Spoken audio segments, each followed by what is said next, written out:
আজকে আমরা এমন একটা টপিক নিয়ে আলোচনা করব যেই টপিকটা তোমাদের চির পরিচিত এবং অত্যন্ত ভালোবাসার একটা জিনিস, ঘুরতে যাওয়া বা ভ্রমণ।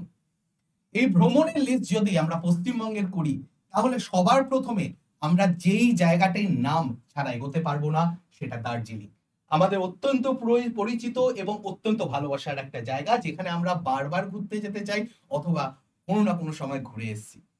দার্জিলিং এর কথা যদি হয়, তাহলে সবার প্রথমে টয় ট্রেনের কথাই আসবে, যেটা একটা ঐতিহাসিক হেরিটেজ রেল, এবং এটাকে কিন্তু দার্জিলিং হিমালয়ান রেলওয়েজ নামেও এটা পরিচিত। 1881 সালে এটা শুরু হয়েছিল এবং এটা কিন্তু ইউনেস্কো ওয়ার্ল্ড হেরিটেজের মধ্যেও ইনক্লুড করা হয়েছে। আমার তোমাদের কাছে প্রশ্ন থাকবে, কত সালে এটা ইনক্লুড হয়েছে? এটার প্রায় 88 কিলোমিটার পাহাড়ি রাস্তার উপর দিয়ে যায়। টয় ট্রেনের পরেই সবার প্রথম আমার যেই জিনিসটার নাম মাথায় আসছে, সেটা হচ্ছে চা বাগান। দার্জিলিং মানেই কিন্তু চা বাগান। এই চা বাগানের কথা যদি আসে, তাহলে কয়েকটা জিনিস আমাদের জেনে রাখতে হবে। এটা কিন্তু এই সুগন্ধের জন্য এই দার্জিলিং এর চা কিন্তু বিশ্ব প্রসিদ্ধ। এখানে 87টির মতো চা বাগান আছে। একে কিন্তু চায়ের শ্যাম্পেনও বলা হয় দার্জিলিং। এখানকার যে উচ্চতা, পরিবেশ, সবকিছু চা চাষের জন্য একদম আদর্শ। এবং এখানে প্রায় 19 শতকের মাঝামাঝি ইংরেজ আমলে কিন্তু চাষার শুরু হয়। এখানে কয়েকটা জনপ্রিয় চা বাগান আছে, যেরকম হচ্ছে হ্যাপি ভ্যালি টি এজেন্সি, মাকাইঝড়ি টি এজেন্সি। এবং এখানে কিন্তু তোমরা গিয়ে সেই বাগানটাকে ভিজিটও করতে পারবে, অথবা সেখানকার যে চা সেটা টেস্টও করতে পারবে, অবশ্যই কিনতেও পারবে। এরপরে আমরা যেই জায়গাটার নাম বলবো, সেটা হচ্ছে কাঞ্চনজঙ্ঘা ভিউ পয়েন্ট। কাঞ্চনজঙ্ঘা এখান থেকে খুব সুন্দরভাবে বেশ কিছু জায়গা থেকে দেখা যায়। কাঞ্চনজঙ্ঘার কথা যখন হচ্ছে, প্রায় 8586 মিটার উচ্চতা এই কাঞ্চনজঙ্ঘা। এটা বিশ্বের কত নাম্বার উচ্চতম শৃঙ্গ? তোমাদের কাছে প্রশ্ন থাকবে, আমার উত্তর জানাবে। এটা সিকিম এবং নেপালের বর্ডারে অবস্থিত। এটা এখানে কিন্তু স্থানীয় সংস্কৃতিতে এই কাঞ্চনজঙ্ঘাকে পবিত্র পর্বত হিসাবে পুজো করা হয়। দার্জিলিং এর থেকে কিন্তু এইটার একটা খুব সুন্দর ভিউ পাওয়া যায়, যেটার একটা ছবি হয়তো তোমরা এখানে দেখতে পাচ্ছ। এর পরে যেটা আসবে, সেটা অবশ্যই আমাদের Singalila national park. Singalila national park কিন্তু বেসিক্যালি একটা সংরক্ষিত বনাঞ্চল।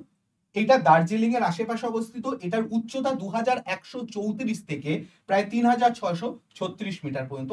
এখানে লাল পান্ডা, মেঘলা চিতা, বিভিন্ন প্রজাতির পাখি, অর্কিড ইত্যাদি পাওয়া যায়। 1986 সালে এইটা কিন্তু এই ন্যাশনাল পার্কটা এটা জাতীয় উদ্যানের মর্যাদা পেয়েছিল। আমাদের দার্জিলিং এর পরে সবার প্রথম যেটার নাম আমার মনে আসছে, সেটা হচ্ছে দীঘা। আমাদের সমুদ্র সৈকত। পাহাড়ের পরেই কিন্তু সমুদ্রের কথা অবশ্যই মাথায় আসে, এবং সেখানে যদি আমি বলি, দীঘার সমুদ্র সৈকত সবার প্রথমে এবং সবচেয়ে ইম্পর্টেন্ট জায়গা। এখানে একটা শান্ত নিরিবিলি পরিবেশ আছে। দীঘা বলতে দীঘা, নিউ দীঘা দুটোর কথাই বলছি। দুটো জায়গায় আমরা ঘুরতে যেতে পারি। পর্যটন প্রচুর, এখানে হোটেল আছে। এখানে সূর্যোদয় সূর্যাস্তের জন্যও খুব বিখ্যাত। এছাড়া দ্বিতীয় যেই জায়গাটা দীঘা থেকে আমরা যেতে পারি, সেটা শঙ্করপুর সমুদ্র সৈকত। এখানে মেইনলি মাছের আড়ত মতো আছে, যেখানে মাছের নৌকাগুলো নামে, এবং সেখানে মাছের নৌকাগুলো নামার পরে সেখানে মাছ বিক্রিরও জায়গা আছে। খুব শান্ত নিরিবিলি পরিবেশ। তোমরা যদি কেউ মাছ কিভাবে ধরা হয়, মাছের নোঙ্গর কিভাবে করা হয়, নৌকাগুলো দেখতে চাও, তাহলে এই জায়গাটায় অবশ্যই আসতে হবে। তৃতীয় যে জায়গাটার কথা আমি আসবো, সেটা হচ্ছে চন্দনেশ্বর শিব মন্দির। এটা বেসিক্যালি উড়িষ্যার বালেশ্বর জেলায় অবস্থিত, কিন্তু দীঘা থেকে খুব কাছে। দীঘা এবং উড়িষ্যার বর্ডার এলাকায় এটা অবস্থিত। এখানে কিন্তু ভগবান চন্দনেশ্বর বা শিবের পুজো করা হয়। তো এই জায়গাটা কিন্তু ভক্তদের কাছে চৈত্র মাসে খুব বিখ্যাত, এবং এখানে অবশ্যই চৈত্র মাসে কিন্তু মেলাও বসে, সেটা দেখতেও প্রচুর লোক এখানে আসে। এরপরে আমরা যে জায়গাটা দেখব, দীঘার থেকে যাওয়া যায়, সেটা হচ্ছে মন্দারমণি। মন্দারমণির কথা কে না জানি আমরা। এখানে কিন্তু সি বিচটা প্রচন্ড নির্বিলি। এখন যদিও অনেকটা কনজেস্টেড হয়ে গেছে, কিন্তু তবু দীঘা নিউ দীঘার থেকে অনেক শান্ত পরিবেশ। এখানে খুব সুন্দরভাবে সূর্যোদয় সূর্যাস্ত ইত্যাদি আমরা দেখতে পারি। এরপরে আমাদের দীঘার কমপ্লিট করার পরে আমরা অবশ্যই যাব সুন্দরবনের দিকে। সুন্দরবন আমাদের কে না জানি, আমাদের বাংলাদেশ এবং ইন্ডিয়ার মধ্যে অবস্থিত। বাংলাদেশে অনেকটা অংশ আছে, ইন্ডিয়ার মধ্যে অনেকটা অংশ আছে, এবং এই বদ্বীপ এলাকাটা কিন্তু বঙ্গোপসাগরের অবস্থিত। সুন্দরবনের কথা যদি আমি বলি, তাহলে সবার প্রথমে আমাদের আসতে হবে সুন্দরবন জাতীয় উদ্যানের কথা, যেখানকার রয়্যাল বেঙ্গল টাইগার আশা করি আমাদের কারোর অজানা নয়। কিন্তু শুধু রয়্যাল বেঙ্গল টাইগার নয়, এখানে হরিণ, কুমির এবং নানা প্রজাতির পাখি, সামুদ্রিক প্রাণীও এখানে কিন্তু দেখা যায়, সেটা দেখতেও প্রচুর লোক আসে। এবং 2-3 দিনের জন্য কিন্তু প্রচন্ড ভালো এটা একটা টুরিস্ট স্পট, যেখানে লঞ্চের মধ্যে আমরা ঘুরি এবং সেখান থেকে বিভিন্ন হোটেলে থাকা থেকে শুরু করে বিভিন্ন জঙ্গলকে এক্সপ্লোর করা। শুধু সুন্দরবনকে কেন এক্সপ্লোর করবো? সুন্দরবন ছাড়াও এখানে এক্সপ্লোর করার জন্য আছে সজনেখালি পাখি অভয়ারণ্য। এই সজনেখালিতে কিন্তু শুধু পাখির জন্য নয়, এখানে পাখি ছাড়াও কুমির আছে, ব্যাঘ্র প্রকল্প আছে এবং আরো অনেক কিছু আছে, যেটা দেখতে লোকে এখানে টিকিট কেটে যায়। মানে যখন তুমি সুন্দরবন ভ্রমণ করছো, তার ট্যুরের মধ্যেই সজনেখালি অভয়ারণ্যটা ইনক্লুড করে দেওয়া হয়। ওকে, এখানে কিন্তু বক, মাছরাঙা, বিভিন্ন প্রকার পাখি এখানে দেখতে পাওয়া যায়। এরপরে আমরা যেখানে দেখব, সুন্দরবন থেকে যেটা যাওয়া যায় সেটা হচ্ছে নিউ মুর আইল্যান্ড বা মোর আইল্যান্ড, কিন্তু এখন সেটা জলের নিচে চলে গেছে। এটা 1970 সালে ভারত ও বাংলাদেশের মাঝে গঙ্গা নদীর মোহনায় উৎপত্তি হয়েছিল। এটা নিয়ে বাংলাদেশ এবং ভারতের মধ্যে যদিও একটা বিবাদ ছিল, তবু এখন কিন্তু এটা আর জলের নিচে আবার চলে গেছে। পরিবেশ, প্রকৃতি কিভাবে আমাদেরকে শিক্ষা দিচ্ছে তার একটা জলজান্ত উদাহরণ নিউ মোর আইল্যান্ড। আমরা যদি ঠিকভাবে না চলি, তাহলে তার ফলাফল কি হতে পারে এটা থেকে বোঝা যায়। এরপরে আমরা আসবো ডুয়ার্সের দিকে, আবার নর্থের দিকে যাচ্ছি। ডুয়ার্সের মধ্যে যদি আমরা যাই, ডুয়ার্সে বেশ কয়েকটা জায়গা আছে, আমার খুব পার্সোনাল ফেভারিট জায়গা বলতে পারি। ডুয়ার্সে সবার প্রথমে হচ্ছে গরুমারা জাতীয় উদ্যান। গরুমারা জাতীয় উদ্যান একটা এমন জাতীয় উদ্যান, সেখানে কিন্তু আমরা, এটা জলপাইগুড়ি এবং আলিপুরদুয়ারের মাঝামাঝি অবস্থিত। এখানে কিন্তু একশৃঙ্গ গন্ডারের জন্য এটা প্রচন্ড বিখ্যাত। এছাড়াও চিতা, ময়ূর, বিভিন্ন রকম হাতি ইত্যাদি অন্যান্য প্রাণী, পাখি ইত্যাদি দেখা যায়। ওকে, এটা কিন্তু 1994 সালে জাতীয় উদ্যানের মর্যাদা পেয়েছে। এরপরে গরুমারার পরেই হচ্ছে কাছাকাছি যেটা রয়েছে জলদাপাড়া, কিন্তু জলদাপাড়াটা কিন্তু পুরোপুরি আলিপুরদুয়ারে অবস্থিত। ওকে, কিন্তু ডুয়ার্স থেকে অ্যাক্সেসেবল। এইটাও কিন্তু একশৃঙ্গ গন্ডারের জন্য, এটা স্পেশালি একশৃঙ্গ গন্ডারের জন্য প্রচন্ড বিখ্যাত। এখানে ওইটা দেখতেই লোকে মেইলি আসে। এছাড়াও হাতি, চিতল, হরিণ, বাইসন এবং হাতির পিঠে সাফারি করা যায়। জলদাপাড়া এবং গরুমারা দুটোতেই, সেটাও তোমরা এখানে এক্সপ্লোর করতে পারবে। জলদাপাড়া 1941 সালে অভয়ারণ্য হয়, কিন্তু 2012 সালে এটা জাতীয় অভয়ারণ্যের মর্যাদা পেয়েছে। ওকে, এটা প্রায় 217 বর্গ কিলোমিটার জুড়ে মানে পুরো এলাকাটা মিলিয়ে প্রায় 217 বর্গ কিলোমিটার, মানে বিশাল এলাকা কিন্তু এক্সপ্লোর করার মতো। মানে একদিনে তুমি হয়তো কমপ্লিট করতেও পারবে না এরকম একটা জায়গা। তো জিপ সাফারি, জঙ্গল সাফারি সব রকম এখানে হয়। এরপরে বক্সা টাইগার রিজার্ভ, এইটা আলিপুরদুয়ারে অবস্থিত, কিন্তু আবারও বলছি এইটাও ডুয়ার্স থেকে প্রচন্ড পরিমাণে অ্যাক্সেসেবল।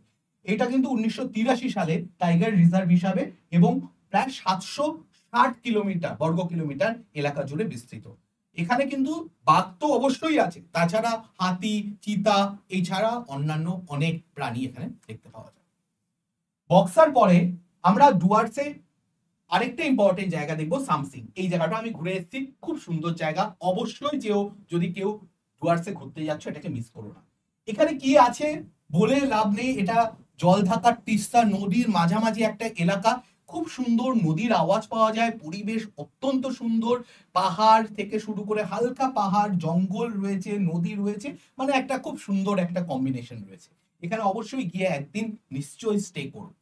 ওকে, তো এটা হয়ে গেল সামথিং। এরপরে আমরা যাব পুরুলিয়া।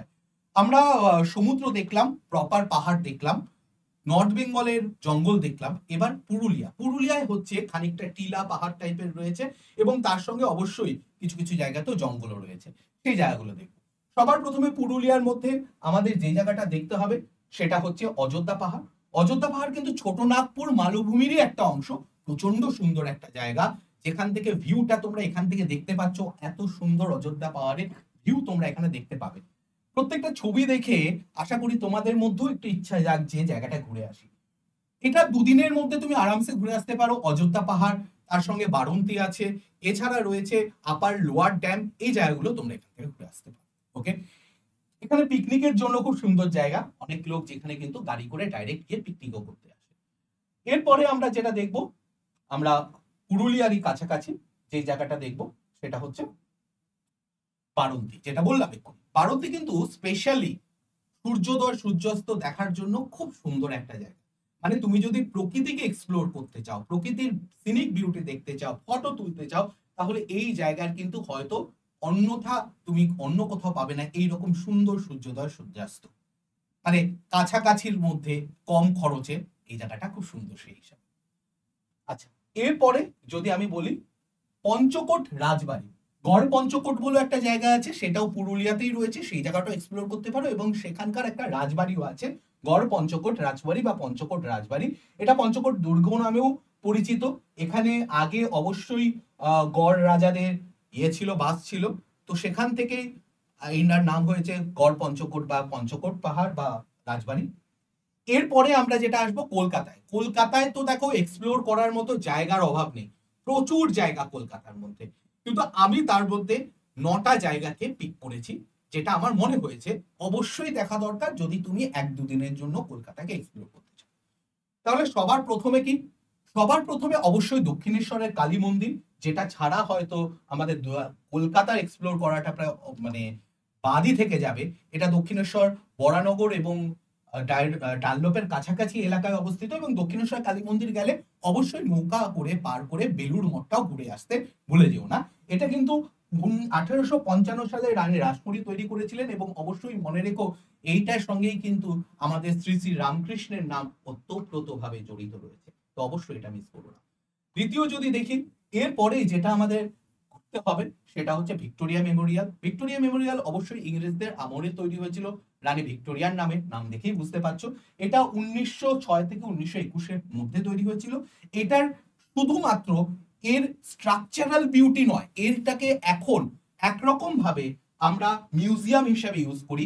এর ভেতরে প্রচুর পুরনো দিনের জিনিসপত্র রয়েছে, যেইগুলো আমার মনে হয় তোমাদের টিকিট কেটে একবার দেখে আসা উচিত। ভিক্টোরিয়া মেমোরিয়াল অবশ্যই তোমাদের লিস্টে থাকবে কলকাতায় যদি যাও। এরপরে যদি আমি আসি, এরপরে ভিক্টোরিয়া মেমোরিয়ালের পরে হাওড়া ব্রিজ। হাওড়া ব্রিজ কিন্তু ইন্ডিয়ার সম্ভবত একমাত্র ক্যান্টিলিভার সেট ব্রিজ, যেটা ইংরেজদের আমলে তৈরি হয়েছিল, এবং সবচেয়ে পুরনো ক্যান্টিলিভার ব্রিজ ইন্ডিয়াতে তৈরি হওয়া। 1943 সালে শুরু হয়েছিল। এইটা কিন্তু মানে one of the busiest cantilever bridge, কারণ এর উপর দিয়ে লাখ লাখ লোক প্রত্যেক দিন যাতায়াত করে। তো এইটাও কিন্তু একরকম ভাবে যদি কেউ আগে না দেখে থাকো একটা দর্শনীয় স্থান হিসাবেই পরিচিত। গঙ্গার উপর দিয়ে বয়ে চলেছে হুগলি সেতু, অবশ্যই এটা কিন্তু দেখে আসবে। এরপরে ইডেন গার্ডেন, কে জানি না আমরা এটার নাম, যারা ক্রিকেট প্রেমী আমরা তারা অবশ্যই ইডেন গার্ডেনের নাম শুনেছি। 1864 সালে এটা তৈরি হয়েছে। এটাকে ক্রিকেটের বা ভারতের ক্রিকেটের মক্কা বলা হয়, কারণ এখানে ক্রিকেটের আমাদের ইন্ডিয়ায় শুধু নয় পুরো পৃথিবীর একসময় সবচেয়ে বড় ক্রিকেটের স্টেডিয়াম ছিল এটা। এখন একটু কমে গেছে, কিন্তু এখনো হয়তো টপ 2 বা টপ 3 এর মধ্যেই আছে। সিটিং অ্যারেঞ্জমেন্ট একটু কমানো হয়েছে। ওকে, 1 লাখের ওপরে লোক বসতে পারে এখানে, একসঙ্গে খেলা দেখতে পারে। তো এটাও কিন্তু অবশ্যই একবার ঘুরে আসার মতো জায়গা। খেলা দেখতে পারলে তো ক্যা বাত, ইন্টারন্যাশনাল ম্যাচ হলে তো আরো ভালো, ইন্ডিয়ার সঙ্গে যদি অন্য কোনো দেশের হয় তাহলে তো আরো ভালো। এরপরেই আসে ইকো পার্ক। ইকো পার্ক তুলনামূলকভাবে একটু নতুন একটা জায়গা। ইকো পার্ক আমাদের রাজারহাট নিউ টাউনের দিকে তৈরি হয়েছে।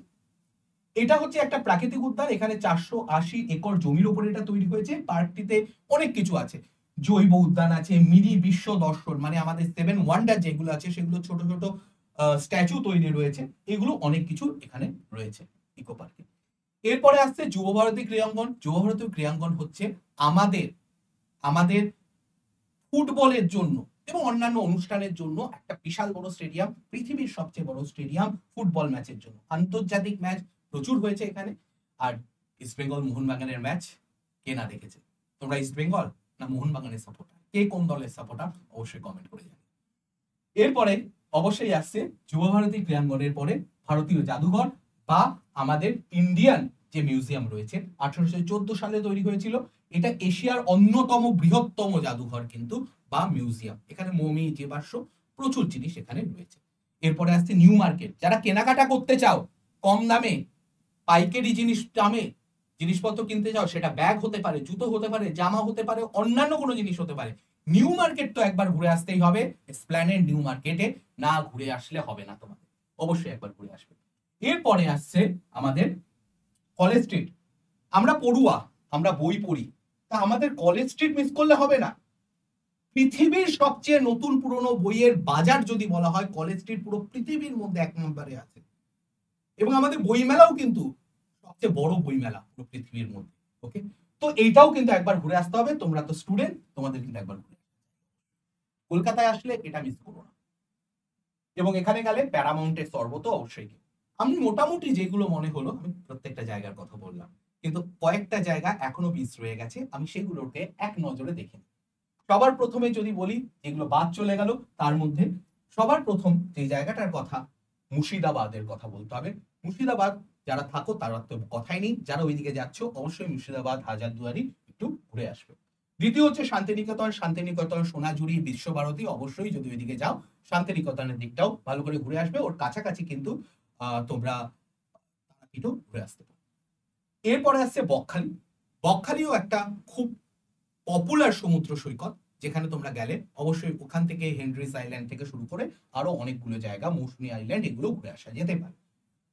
এরপরে আসছে বাঁকুড়া। বাঁকুড়াও কিন্তু আমাদের স্থাপত্য, শিল্পকলা এবং ছোট ছোট টিলা আকারের পাহাড়ে দেখার জন্য খুব অন্যতম একটা জায়গা। এখানে গেলেও অনেক কিছু ঘোরার জায়গা। মায়াপুর, মায়াপুরের ইসকনের কথা কেনা জানি আমরা। মায়াপুর গেলে অবশ্যই একবার ইসকনে একটা রাত স্টে করে এসো, আশা করি ভাল লাগবে। শান্ত পরিবেশ, পরিবেশটাকে তোমরা এনজয় করতে পারো। এবং তাছাড়াও যেটা রয়েছে সেটা হচ্ছে গঙ্গাসাগর। গঙ্গাসাগর মেলার সময় তো অবশ্যই, অন্যান্য সময়ে তোমরা চাইলে গঙ্গাসাগরে। এবং ঝাড়গ্রামের কথা বাদ দেওয়া যাবে না, এত সুন্দর প্রাকৃতিক পরিবেশ হয়তো কোথাও অন্য কোথাও দেখা যায় না। আর তোমাদের জন্য কিন্তু খুব তাড়াতাড়ি একটা খুব সারপ্রাইজ আসছে বড়, অবশ্যই চোখ রাখো আমাদের চ্যানেলে। কবে আসছে? পয়লা বৈশাখের দিন। কি আসছে সেটা এখন নয়, সময় আসলে জানতে পারবে। আজকের ভিডিওটা এই পর্যন্তই রাখছি। আশা করি তোমাদের ভিডিওটা ভালো লেগেছে। যদি ভালো লেগে থাকে তাহলে অবশ্যই ভিডিওটাকে ভালো লেগে লাইক করো, কমেন্ট করে যে প্রশ্নগুলো বলেছি জানাও, এবং তোমরা এরকম আর কোনো ভিডিও চাও নাকি অবশ্যই সেটাও কমেন্ট করে জানাও। আর চ্যানেলটাকে সাবস্ক্রাইব না করে থাকলে এক্ষুনি সাবস্ক্রাইব করো। দেখা হবে নতুন কোনো ভিডিও।